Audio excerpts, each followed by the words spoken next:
दीपक का हाथ मेरे स्तनों पर था। मैं झटके से ऊपर उठ गई। चल ना पूजा, रोहन और आदित्य भी आएंगे। मेरी रूम पार्टनर और कलीग सिम्मी ने मुझे अपने दोस्त के फ्लैट पर इनवाइट किया। फ्लैट पार्टी के लिए मैंने बोला, अगर दीपक के घर पार्टी है तो उसे बुलाना चाहिए, तेरे बुलाने पर मैं क्यों जाऊं? सिम्मी ने मुझसे कहा, यार पार्टी है, क्या फ़र्क पड़ता है, सभी एक दूसरे को जान रहे हैं, वो बुलाए या मैं, क्या फ़र्क पड़ता है, पार्टी का खर्चा भी कंट्रीब्यूट होगा। मैं उत्तर प्रदेश के छोटे से शहर से थी, मेरे यहाँ यही रिवाज था, जिसके घर फंक्शन है वो ही आपको बुलाता है। मैं पर बेंगलोर आने पर पता चला कि ये शायद कोई और जगह है, यहाँ का कल्चर अलग है। खैर, मैं पार्टी में जाने के लिए झुमका कुर्ती निकालती हूँ, तभी सिम्मी आके बोलती है, अरे मैडम, किसी के संगीत या मेहंदी फंक्शन में नहीं जाना है, शर्ट्स पहनो के चलो, कम्फर्ट पार्टी है। तो मैंने एक टॉप पहन लिया और चलते बने। वहाँ जाने पर सभी लड़के भी आ गए थे। पार्टी में सिर्फ 3 चीज़ थी, दारू, बियर और चिकन। मैं ना नॉनवेज खाती थी और ना दारू पीती थी, इसलिए मेरे लिए पिज़्ज़ा ऑर्डर किया गया। मैंने कुछ पिज़्ज़ा खाया, तभी दीपक, जिसके घर पार्टी थी, उसने मुझे ड्रिंक ऑफ़र की। मैंने बोला, अरे नहीं, मैं नहीं पीती हूँ। तभी मेरी रूममेट और 2 अन्य लड़कियाँ मेरे ऊपर हंसने लगीं। मुझे भी शर्मिंदगी महसूस हुई, तो मैंने 2-3 घूंट ले लिया। उसके बाद मैंने देखा कि दीपक मेरे आगे पीछे ही था। मैंने कुछ बोला नहीं। थोड़ी देर बाद मैं सोफे पर बैठ जाती हूँ, लेकिन दीपक वहाँ भी आता है और मेरे हाथ पर हाथ रखता है। मुझे लगा कि अगर मैंने कुछ बोला तो ये लोग फिर से हंसेंगे और मैं मजाक का पात्र बनूंगी। इस बार मैंने कोई प्रतिक्रिया नहीं दी। दीपक वहाँ से उठता है और जब मेरे पीछे आता है, मुझे पता भी नहीं चलता और मैं देखती हूँ उसका हाथ मेरे टॉप के अंदर रहता है और वो मेरे ब्रेस्ट को पकड़ा जाता है।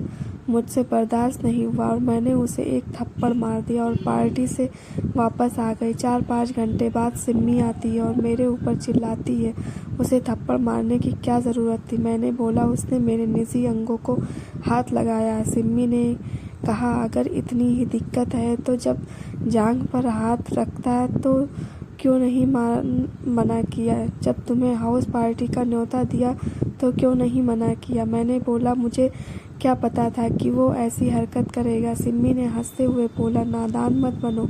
अगले दिन जब हम सब ऑफिस में गए और दीपक हमारे सीनियर थे, उन्होंने मुझे देखा, कुछ बोला नहीं, पर खुन्नस उनके मन में थी।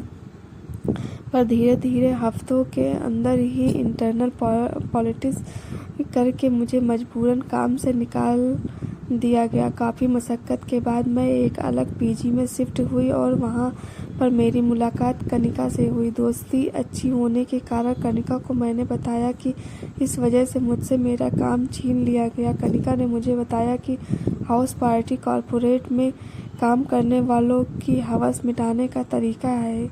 इसका उद्देश्य ही यही है कि साथ में काम करने वाले लोग इकट्ठा हों और आपस में सेक्स करें। इसे सुनकर मेरा दिमाग चकरा गया। मैंने बोला, अगर मैं इस पार्टी को ज्वाइन ना करूं तो जवाब आया, फिर तुम्हें लोग अलग थलग कर देंगे, क्योंकि यहाँ पर लड़के हों या लड़कियाँ, सभी हाउस पार्टी एंजॉय करते हैं।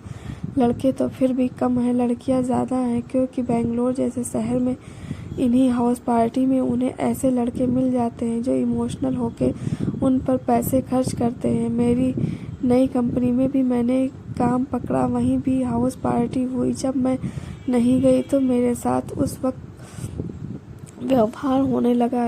अब मुझे समझ आ गया था कि कॉरपोरेट कल्चर में लोगों को इतनी सफलता कैसे मिलती है। एक छोटे शहर की लड़की जो ये सपना देख के बाहर आई थी, बड़ी कॉरपोरेट कंपनी में नौकरी करेगी, ये कल्चर मेरे सिद्धांतों के खिलाफ था। मैंने नौकरी छोड़ दी और घर वापस आकर वर्क फ्रॉम होम वाली कंपनी पकड़ ली। ये आजकल की नई जनरेशन है, जिन्हें सिर्फ वर्तमान दिखता है। उनके हिसाब से सेक्स उनके शरीर की नीड है, उन्हें मिलना चाहिए और इसी के लिए ये पार्टी अरेंज होती है। इस पार्टी में दारू होती है, खाना होता है, डांस होता है और खुल्लम खुल्ला सेक्स होता है, क्योंकि इन्हें एंजॉय करना है। पार्टी घर में या फ्लैट में होती है तो किसी को कोई शक भी नहीं होता। बताओ, आपको ये कहानी कैसी लगी दोस्तों, कमेंट करके ज़रूर बताना। हमारे चैनल पर नए हैं तो चैनल को सब्सक्राइब कर